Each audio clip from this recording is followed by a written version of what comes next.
3-bedroom homes are making $3,500 a month on average in Dallas. 5-bedroom homes are making $6,500 a month on average. All right. So lesson one, size matters. Larger homes, there's simply less of them. The most common home that is built is a 3-bed, 2-bath, right? So they're easy to obtain. They're everywhere. 5-bedroom homes are more expensive. They're harder to sell. Yeah. So we're going to talk about why Airbnbs are losing money. Pretty common problem. I got a lot of useful information. By the end of this presentation, you will understand what works and what doesn't. I promise you that. The reality is that most people in short-term rentals are losing money. All right. The industry grew quite a bit in the last 5 years. Most people did it wrong, but there are a handful of people that are doing good, and there's an even smaller number of people that are just absolutely crushing it. I'm going to show you how to do that too. So we're going to go through this journey. This is how I approach figuring out what works in a market. So I did a little bit of research here in Dallas and discovered two things. 3-bedroom homes are making $3,500 a month on average in Dallas. 5-bedroom homes are making $6,500 a month on average. All right. So lesson one, size matters. Larger homes, there's simply less of them. The most common home that is built is a 3-bed, 2-bath, right? So they're easy to obtain. They're everywhere. 5-bedroom homes are more expensive. They're harder to sell. So there's a natural competitive advantage just due to the scarcity of that type of property in general and on Airbnb. They also accommodate large groups better than 3-bedroom homes do, and way better than hotels do. So you're really limited on that type of supply, and there's just a natural advantage there. All right. Now, if I take those same 3-bedroom homes that are making $3,500 a month on average, and I introduce 4 filters in my data, right? My data search must have a pool, a hot tub, a home gym, and be pet friendly. You do those 4 things, you're now making $6,100 a month on average in Dallas, in this metro. Almost double by having those 4 features. And if we go a step further and I only look at properties that have a track record of 5-star reviews, 4.8 star rating on average, so mostly 5-star reviews, plus those 4 features, $7,100 a month on average, more than double what the general average is for all 3-bedroom homes. $7,400 a month for 5-bedroom properties. So that size advantage narrows. That gap between small and large properties narrows when you just start doing good amenities, good service. Incidentally, for the same reason that size works, scarcity. Out of the nearly 13,000 homes available in Dallas on Airbnb that are either 3 or 5 bedrooms that are consistently available on a monthly basis, there are 3 3-bedroom homes that meet these 5 characteristics I just talked about. Good amenities, good customer service. There are 3. You have no competition if you are doing those things.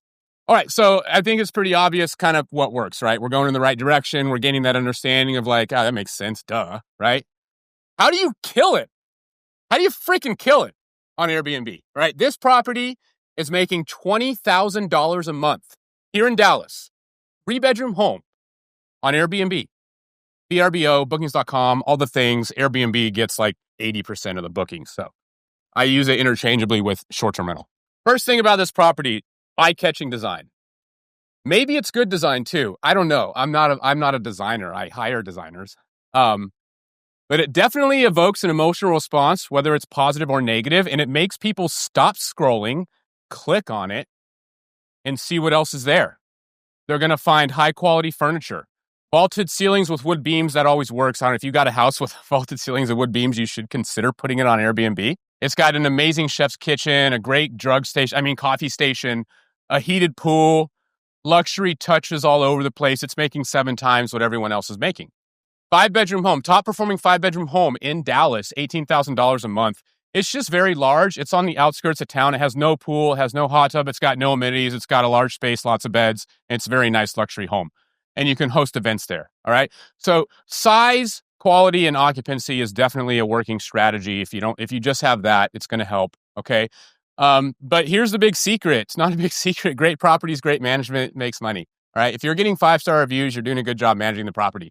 You have a lot of amenities on top of that, you're making good money. And if you have better amenities than anyone else and you're delivering good quality service, the house is clean, the guests are happy with their stay, you're making the most money. All right.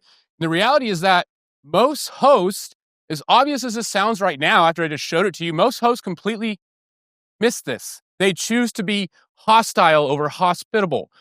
This is my house. This is my rules. They obsess over the cost instead of how much is that going to cost me? As opposed to how much is that going to make me? This is the mindset problem that most operators in this space have. And I've only seen two paths that you can take in this industry. Two ways I've seen it done. So these are the only two ways I know of. Number one is what I call the cheap theory. This was my theory when I first got into investing in this space. Buy a cheap home, furnish it even cheaper, get premium rates. I got a finance degree. I understand how this works. Low cost basis, high revenue, high cash on cash, right? I only made money when I sold that home. The last home I bought cost me over $1 million that I bought personally without partners. And we really put a lot of effort into the design, into the amenities. After we bought it, we spent like $100,000 just furnishing it. We give the guests gifts when they arrive. Sometimes we'll buy them champagne if we understand the reason that they're there. Last year, it did $235,000 in revenue. One property. 5-bedroom home in Las Vegas, stuffed full of amenities. It's got a sauna inside the house. The pool is heated. Design everywhere. High quality furniture. After operating expenses and $1 million mortgage, it made $60,000 in cash flow.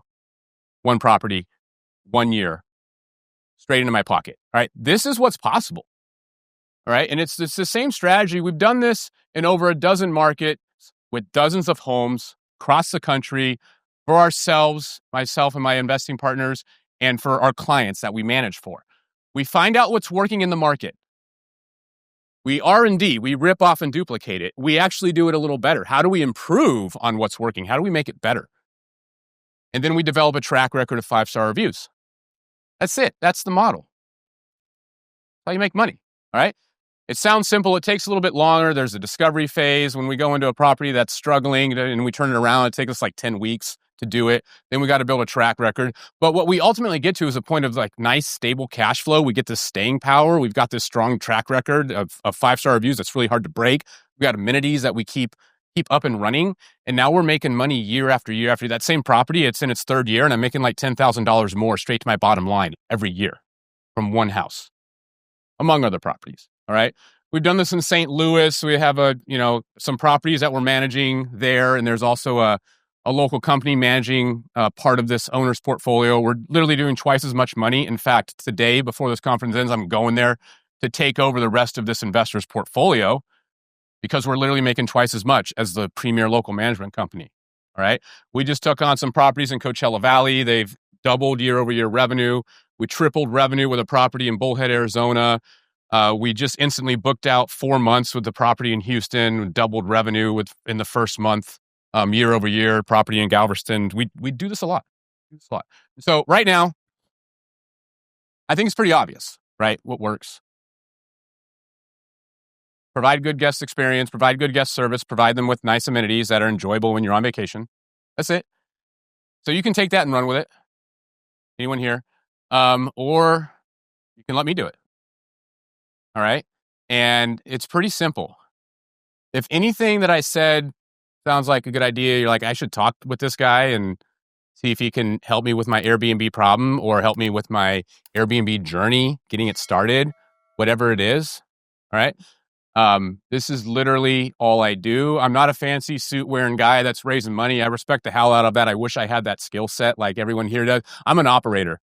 I'm literally driving to St. Louis, Missouri today to take over 7 properties that are being poorly managed. All right. And then next week I'll be somewhere else after that. All right. This is what I'm doing all the time. I'm fixing Airbnbs that are broken. All right. And I'm also, we help people get started. If you got a fresh property and you want to get it off on the right foot, we do that too.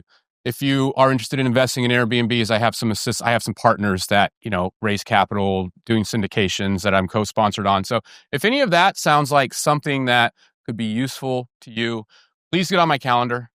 All right. If you were like, Trevor, that sounds great. I need your help tomorrow. Please get on my calendar. I'll be in St. Louis tomorrow, but, I'm happy to schedule a discovery call. And what I will promise you'll get out of it, and I got you in just a second. I promise what you'll get out of it, everyone here who has any active short-term rentals, I'll underwrite it. I'll identify strategies that will improve your revenue and profitability. And I'll do that for free. And it's stuff that's useful information that will work, will make you more money for free. I'll give you that at a minimum.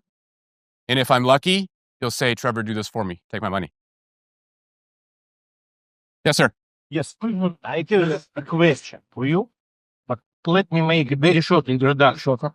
I'm an LP in 24 multifamily properties, GP in 12 more, 8 out of 12 were sold. And talking about my success, I can say that one of my deals didn't succeed because after 1 year, we were able to sell it and deliver 85% returns for our investors, and we were outvoted. But some of my partners, they decided, let's not sell it. It's not enough.